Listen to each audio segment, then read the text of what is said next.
Hi guys, welcome to Family Create. In this video, I'm going to review the Samsung Galaxy Z Fold3.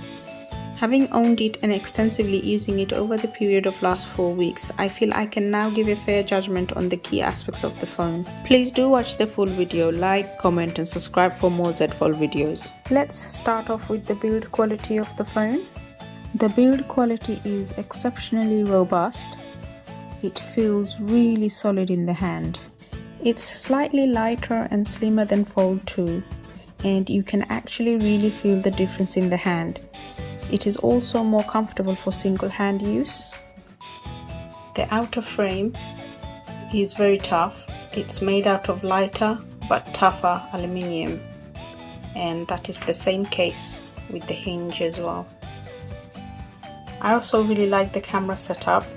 It looks really nice, neat and tidy and very pleasing to the eye. The hinge has a much more smoother opening and closing motion, and it seems much tighter, which makes the user experience much more pleasant. Samsung did a great job making this phone water resistant, IPX8, bearing in mind this phone is a folding phone and has many moving parts. So far it's been a joy to use. This phone is equipped with Snapdragon 888 processor running Android OS version 11. It's also a 5G enabled phone. My device comes with 512GB of internal storage configuration, which is non-expandable, and there is also a 256GB version, which is slightly cheaper. Both version is equipped with 12GB of RAM. Fold 3 has adaptive refresh rate of 120Hz, which makes the phone really smooth, although I haven't noticed a huge difference when I'm switching between 60 and 120Hz. But it's a bonus that both screens support 120 refresh rate. The bezel is slimmer, which makes the screen much more immersive. The front cover screen and the back panel are made out of Gorilla Glass Victus, which is one of the toughest material Samsung now uses on their flagship phones. The frosty design is very nice, feels really good to touch, and it's not slippery, and it's also doesn't attract fingerprints, which is fantastic. So on top we have the speaker grill here and 3 microphones. And on the side we have the power button and fingerprint scanner, and then volume up and down button, and also the SIM card slot. And then at the bottom here we have another speaker grill, microphone and a USB-C charging port. You can also use this USB charging port as a headphone jack. So for example, if you had one of those older model of Samsung phone, they came with these headphones, and these can be used instead of a headphone jack, and you can just connect it and then use it as a headphone. Otherwise you'll have to get an adapter. I tend to go for the Bluetooth headphones. The front screen is 6.2 inch diagonally. It comes with 120Hz refresh rate. The inside main screen is 7.6 inch diagonally, and it's made out of Samsung's ultra thin glass. The screen panel consists of several layers stuck on top of one another. There's also a digitizer split in 2 halves in order for the S Pen to work. This upper layer here is a screen protector. It's much improved compared to Fold 2. It's clear, feels good to touch like glass, and handles fingerprint well. Samsung says this layer on top makes the screen 80% more tougher than Fold 2. Also more scratch resistant. In my experience, it does feel much better to use. My finger and the S Pen glides very smoothly. I must say I do use the S Pen every day, and I haven't noticed any indentation or scratches yet. Just for reassurance, if your screen happens to get scratches, remember there is a screen protector applied, which can be replaced by Samsung. However, I have seen YouTube videos where people are already taking off the factory screen protector and replacing it. Let's look at performance now. Fold 3 feels very fast. All the apps I've used runs very smoothly, whether it's on tablet mode or on front cover screen. I have been using some graphic intensive application along with other apps, and there is never any lag. I'm not a gamer, so apologies, I haven't tested any games on my phone. I use my phone for work purpose, therefore regularly connecting to corporate networks, simultaneously running Outlook, Teams, Microsoft Word, an Excel spreadsheet, and it all works flawlessly. It's hard to explain in words what a difference it makes to be able to do all this in this little gadget. In a normal scenario, I would have to carry a laptop around and impossible to do all this on an ordinary phone. I will show more on this later on this video when I cover decks. Here, I'm running Excel on one side and at the same time running the notes app on the other, jotting down notes. And it's also allowing me to easily transfer information between the apps. As you can see here, I am running multiple apps side by side. You can place the apps in your desired layout and adjust the size of each window based on your needs. In addition, you can add several apps on top in a pop-up layout, all running perfectly at the same time. In order to maximize use of the large screen and get work done at the same time, you can conveniently minimize any of these apps into floating bubbles and bring them back instantly when required. I just wanted to quickly also show you another really good feature, which is you can easily drag and drop images from websites instead of downloading or saving them. This is really useful for research, so when you're collecting images or information, or even just brainstorming for ideas.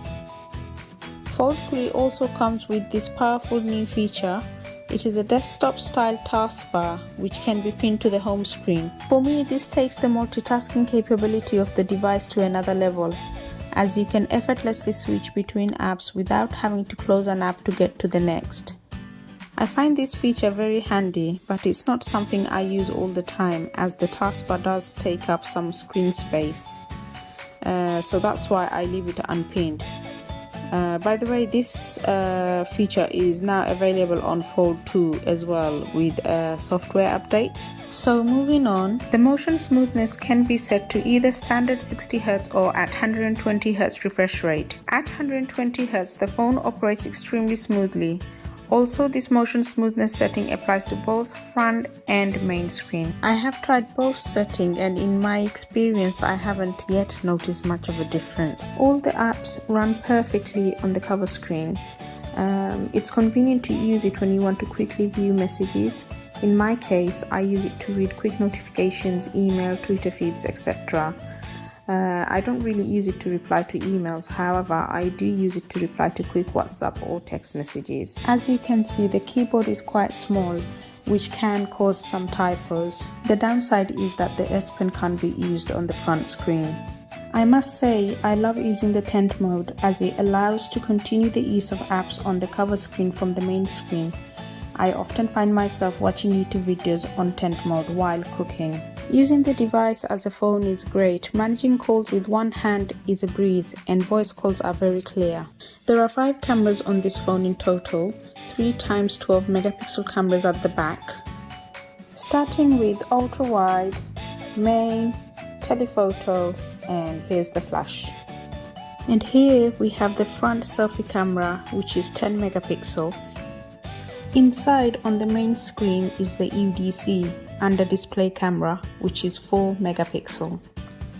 Coming from Fold 2, I was very disappointed when I first heard that there wasn't going to be any improvements on the main cameras and no zoom camera. However, I am now pleasantly surprised about how good the cameras are on Fold 3. Although the camera resolution has remained the same, the picture quality is immensely improved. So here are some photo and video comparison between Fold 2 and 3. Let me know your thoughts on these comparison shots by commenting down below.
This is a photo with the building zoomed in at max 10 times zoom. It's fine, but not to the standard of a smartphone camera with parascopic zoom such as the Galaxy S21 Ultra. Front selfie camera is 10 megapixel. The quality is reasonable. However, if you want to take really good quality selfie photos, use the rear camera on selfie mode. Inside, the under display camera is really not for selfie. It's fine for conference calls or video calls, which is the main intended purpose of this camera. Today, the night mode impressed me the most. In the past, I would never consider taking photos at night, but you will see I took some photos in my garden. It was pitch dark and the pictures are impressive.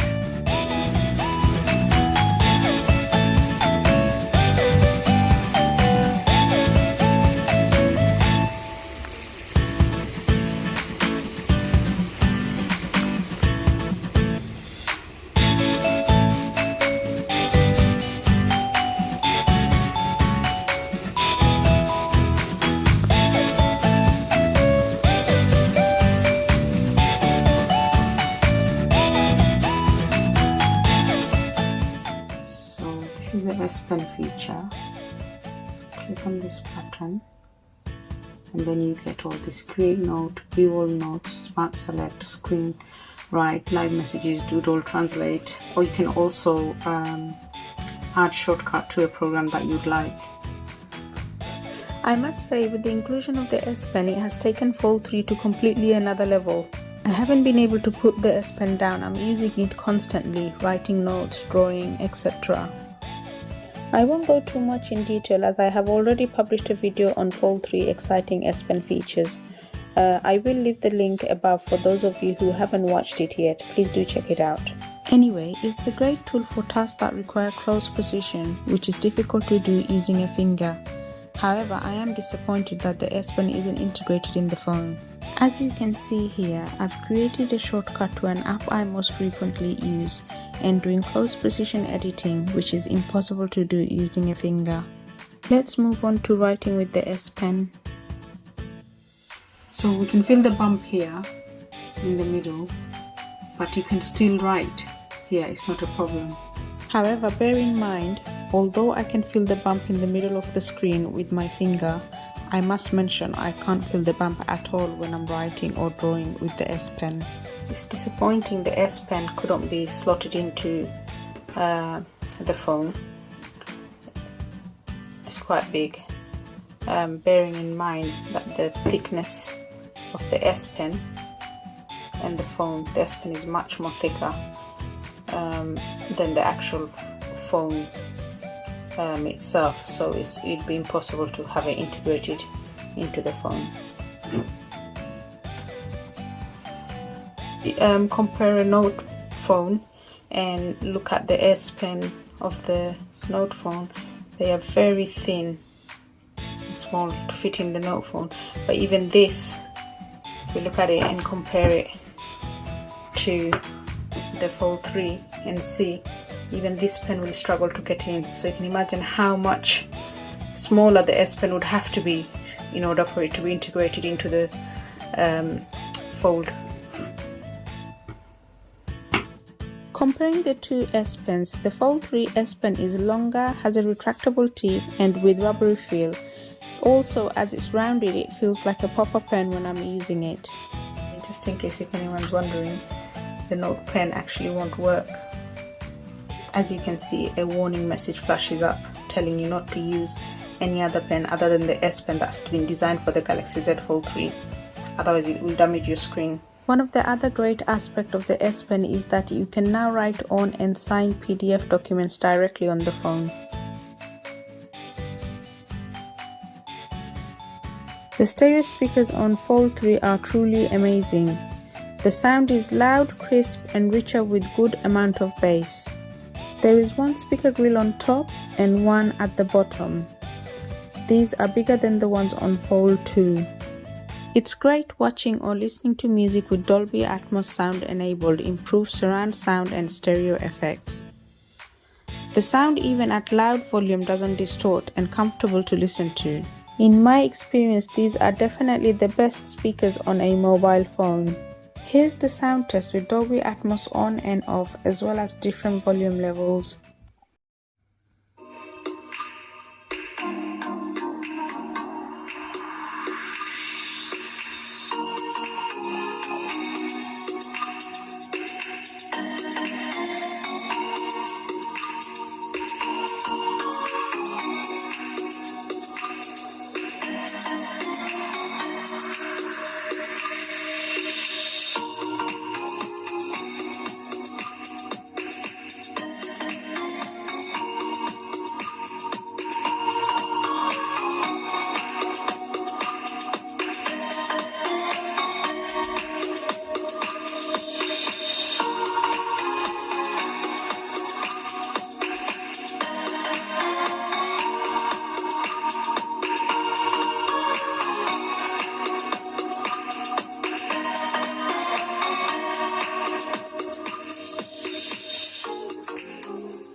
Samsung's DeX function, which is built into Fold 3 and their other flagship devices, turns the phone into fully fledged desktop PC by connecting to a monitor or a TV screen.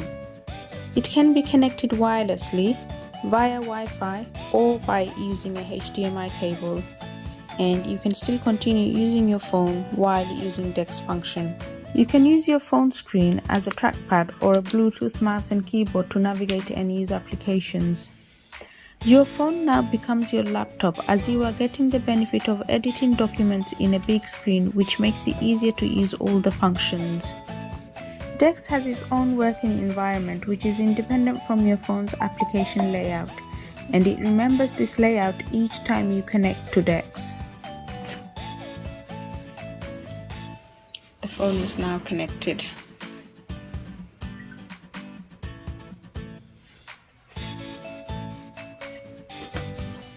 You can access all your phone functions while using DeX, including making, receiving calls, read and send message without any interruption to your work.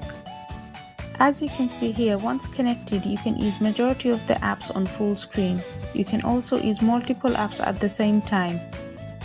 Browsing the internet on DeX mode becomes equivalent to using a PC. You can use your fingers to scroll up and down, pinch to zoom in and out. As well as using your fingers, you also have the option of using the S Pen on the phone's trackpad.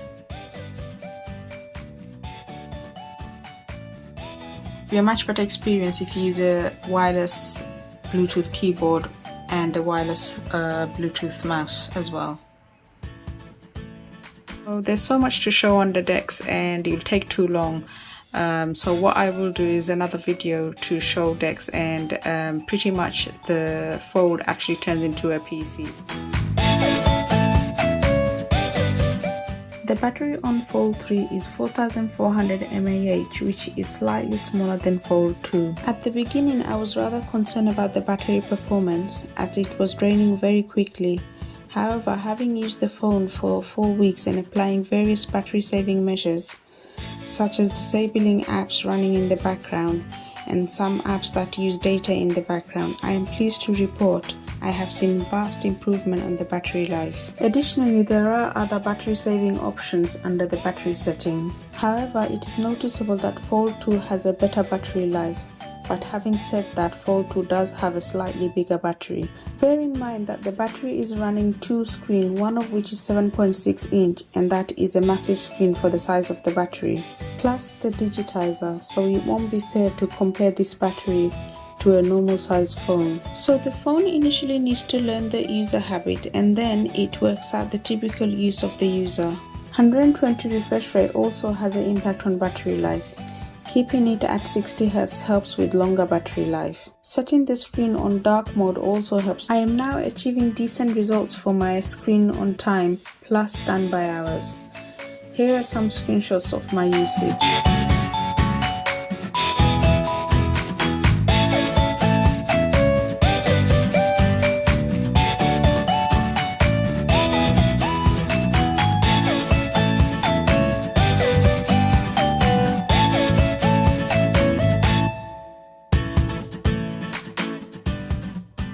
Anyway, at the moment I'm achieving around 7.5 hours screen on time regularly, which is perfectly acceptable. Samsung is due to release a software update for Fold 3, and I'm hopeful that it will improve the battery performance more.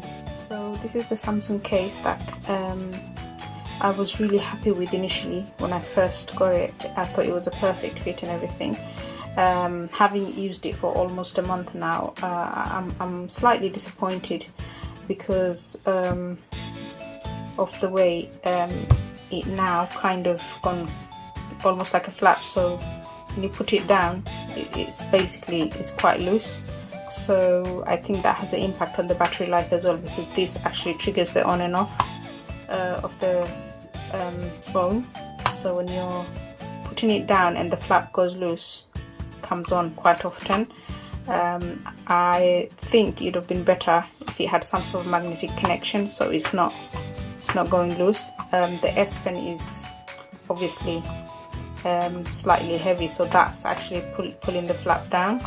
Also, I think it's worth mentioning that the S Pen that used to slide in was quite firm initially, but it's gone slightly loose again, so I do worry a little if I'm out and about, just in case it falls off. It's not as firm as it was. Overall, I think this is going to be really hard to use as one hand.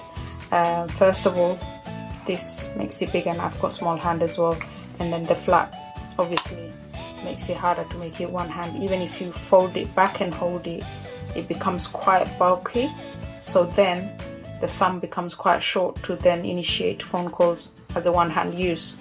I have to use both hand.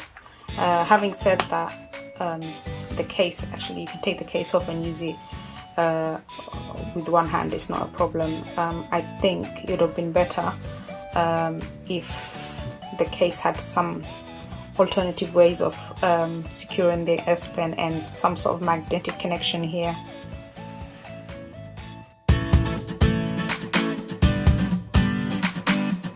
To summarize, I'm very impressed with Fold 3.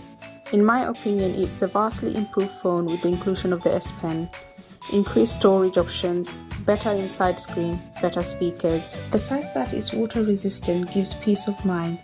It is the ultimate flagship. The convenience of having a phone that can be used as a tablet in an instant opens up so much possibilities. Having said that, there are some downside. It costs £1,800, which is a lot of money for a phone. The S Pen doesn't have its own integrated slot and has to be carried separately.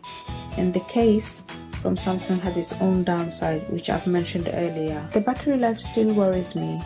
So taking all this into consideration, should you upgrade? Well, I have no regrets. I feel it's well worth it as it offers much more. But it may not be something everyone needs. So I would say if you have disposable income, why not? So let me know if you are considering purchasing one, and if so, which phone are you upgrading from? That's all for today. Thank you so much for watching. Please do like, comment and subscribe. Until next time, take care. Bye bye.